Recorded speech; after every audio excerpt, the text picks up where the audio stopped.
자, 이번 시간에는 과리단 지폐 수집 통지 관련된 부분입니다. 자, 이렇게 보시는 것처럼 과리단 지폐 수집 통지는 구분 소유자 등기부상의 주소지로 보내면 되는 것인가요?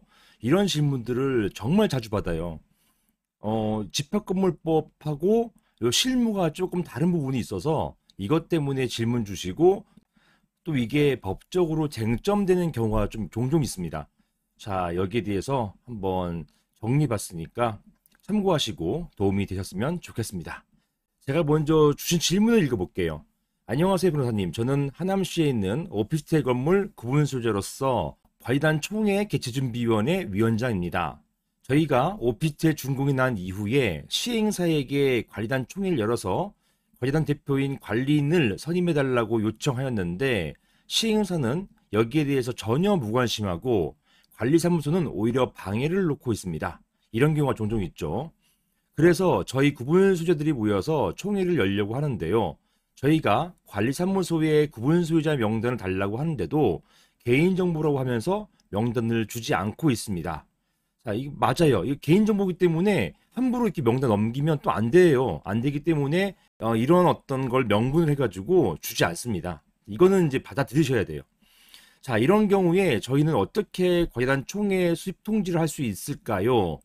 등기부 등본에 나타나 있는 소유자 주소지로 통지하면 될까요? 이런 질문을 주셨습니다. 등기부 등본은 누구나 뗄 수 있는 거잖아요. 그러니까 등기부 등본을 떼면은 거기에 소유자로가 있고 소유자의 주소지가 나와 있습니다. 지금 이제 이런 등기부상의 소유자 주소지도 없애자 이런 말이 종종 있긴 한데요. 아직까지는 이 등기부상 소유자 주소지가 있어요. 그래서 여기에다가 이런 수집 통지서를 보내면 되는 것인가? 이런 것에 대한 쟁점이 이제 종종 문제됐던 것입니다. 자, 다음을 보실게요. 자, 관련 법을 먼저 보시겠습니다. 이게 집합 건물이잖아요. 이 오피스텔 건물이니까 기본적으로 집합 건물의 소유 및 관리하는 법률, 즉 집합건물법에 적용을 받습니다. 자, 33조 보시면 이렇게 돼 있어요. 이 관리인은 과리단 대표라고 했죠. 관리단장, 과리단 회장 이런 분들 말하는 것입니다. 이런 관리인은 필요하다고 인정할 때에는 과리단 지폐를 소집할 수 있다. 이렇게 돼 있고요.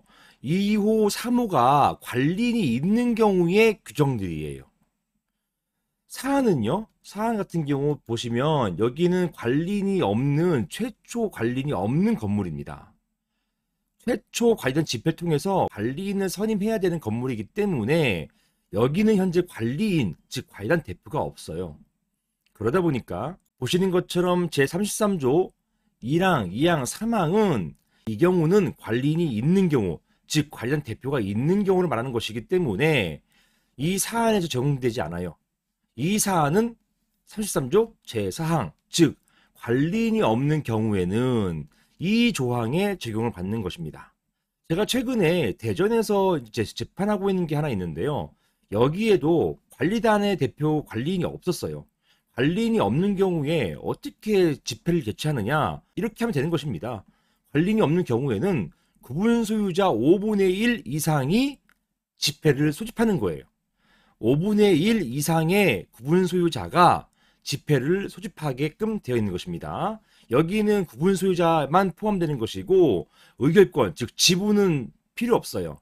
구분 소유자 5분의 1 이상만 있으면 이 5분의 1 이상이 지폐를 소집하게 되는 것입니다. 이 사건의 쟁점은 아니지만 이렇게 소집할 때는요. 소집 통지서 보내잖아요. 이 통지서 보낼 때 구분 소유자 5분의 1 이분들이 특정되어 나타나야 돼요.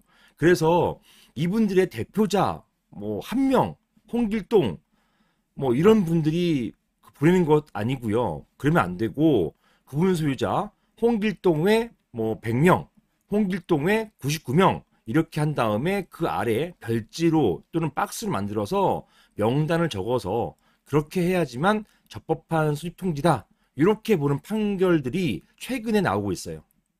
자, 이게 쟁점은 아니지만 이런 유사한 질문들을 자주 주시기 때문에 여기서 같이 말씀드리게 되는 것입니다.